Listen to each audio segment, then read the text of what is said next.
Eu fui um dirigente sindical importante nesse país nos anos 70. Participei e organizei as greves mais importantes desse país. Num tempo em que a inflação era 80% ao ano. No tempo que a inflação era 40% ao mês. No tempo em que a gente fazia greve e voltava a trabalhar sem receber absolutamente nada, com os trabalhadores sendo mandados embora. E o regime militar obrigando a gente a voltar a trabalhar numa justiça até então pouco democrática. E nos meus 7 anos de governo, é com muito orgulho que eu posso olhar na cara de cada trabalhador, na cara de cada dirigente sindical, na cara de cada companheiro e dizer: em todos os anos do meu governo, 90% dos reajustes salariais foram aumentos reais, ganho real para a classe trabalhadora brasileira. É com muito orgulho, Paulinho, e com muito orgulho, companheiro Neto, que eu estou aqui para dizer aos trabalhadores de São Paulo que na crise econômica dos países ricos em 2008, a crise que mandou 7 milhões de trabalhadores embora nos Estados Unidos, a crise que mandou mais de 7 milhões de trabalhadores embora na Europa, a crise que foi o ato da especulação financeira de banqueiros que, ao invés de investir no trabalho, investiram na especulação. Banqueiros que davam palpite sobre o Brasil, banqueiros que davam palpite sobre o México, banqueiros que davam palpite sobre a crise de todos os países pobres. Olharam tanto para o Brasil e para os países pobres que esqueceram de olhar para o que estava acontecendo nos seus próprios bancos. Foi a maior crise dos últimos 80 anos. E é com muito orgulho, Paulinho, que o Brasil foi o último país a entrar na crise e o primeiro país a sair da crise.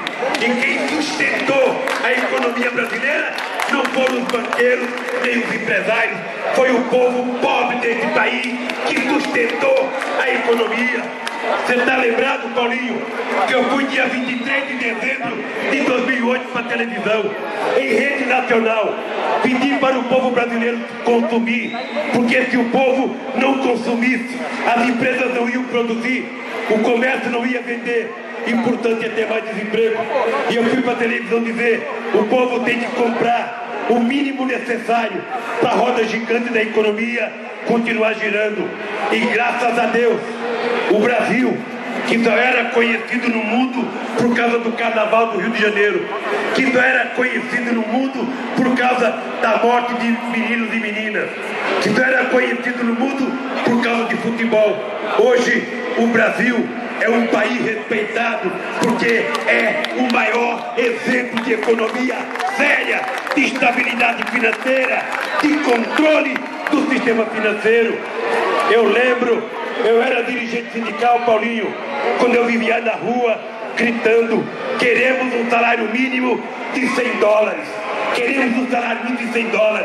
Hoje o salário mínimo é de $300 e nós vamos continuar a política de aumentar o salário mínimo para que a gente possa fazer as mulheres e os homens desse país que ainda não têm uma profissão e que ganham o salário mínimo poderem viver com dignidade neste país. Já aumentamos 74% e certamente os aumentos vão continuar porque o povo brasileiro quer que continue.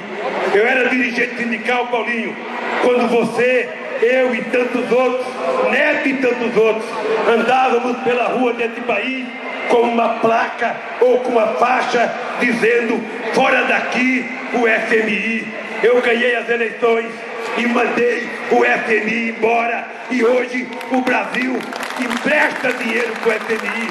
Como é que o Brasil toma dinheiro emprestado do FMI? Paulinho, no nosso governo, nesses 7 anos, nós desapropriamos 47 milhões de hectares de terra para a reforma agrária.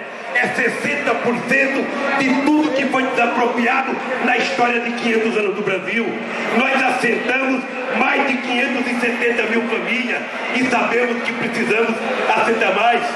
Paulinho, quando vocês do movimento sindical me apresentaram a proposta do crédito consignado, muita gente dizia: não vamos emprestar dinheiro para o trabalhador ganha pouco e não vai pagar. Criamos o crédito consignado. Hoje, a carteira do crédito consignado representa 115 bilhões de reais.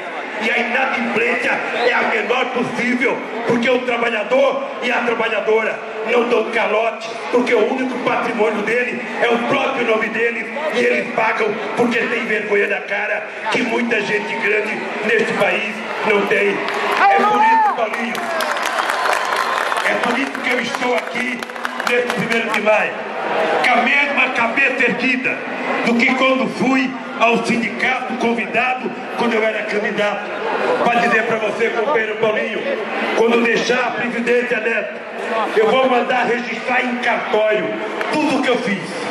Registrar em cartório, para entregar para a imprensa, para entregar para os deputados, senadores, para entregar para a universidade, para entregar para cada sindicato. Porque eu quero que quem vier depois de mim, e vocês sabem quem eu quero, saiba que tem que fazer mais e fazer melhor, e fazer muito mais, porque nós aprendemos, nós preparamos, e nós estamos convencidos. E eu disse ontem, na posse da indústria automobilística, o Aloysio estava comigo: não pensem que por conta das eleições eu vou deixar o Brasil afundar. Não pensem. Eu aprendi a minha seriedade no movimento sindical. Eu aprendi a minha seriedade e não vou brincar, porque a inflação neste país não volta mais. A irresponsabilidade fiscal não volta mais. E é com essa responsabilidade que a gente vai fazer o Brasil ser a 5ª economia até 2016, ser um país grande. Foi com muito orgulho, companheiro, que nós ganhamos a Copa do Mundo lá em Lausanne. Tinha gente que dizia: o Brasil não pode fazer a Copa do Mundo, o Brasil é um país pobre, porque tem gente que é tão azeda, que levanta de manhã, não acredita nele próprio. Tem gente que só aposta na desgraça, e eu aposto na melhoria desse povo.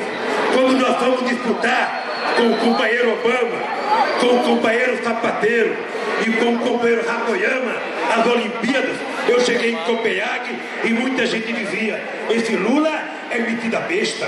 O cara sai lá de Pernambuco para não morrer de fome, vem para São Paulo, vira presidente e pensa que vai derrotar o Obama, que vai derrotar a Espanha, que vai derrotar o Japão. Pois bem, nós derrotamos os 3 e trouxemos as Olimpíadas para esse país.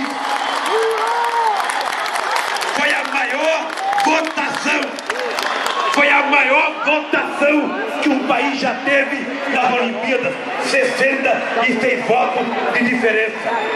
Pois bem, companheiro Paulinho, olha, os trabalhadores e trabalhadoras, com a convicção de quem viveu 27 anos dentro de uma fábrica, de quem sabe o que é o desemprego, porque fiquei em 65, 1 ano e meio desempregado. Porque já fiquei sentado na porta da minha casa, vendo a água bater no teto. Porque já fiquei na porta da minha casa, sentado, sem ter o que comer dentro de casa. E eu tenho a convicção, e você tem, que esse país mudou. É só ir para o Nordeste brasileiro para ver como o povo está melhorando. É só ir para o interior deste país para ver como o povo está melhorando. O Lupe falou que nós vamos criar 14 milhões e meio de emprego. Eu fico feliz, companheira Dilma, quando a revista Time diz que eu sou a pessoa mais influente do mundo, porque a elite brasileira dizia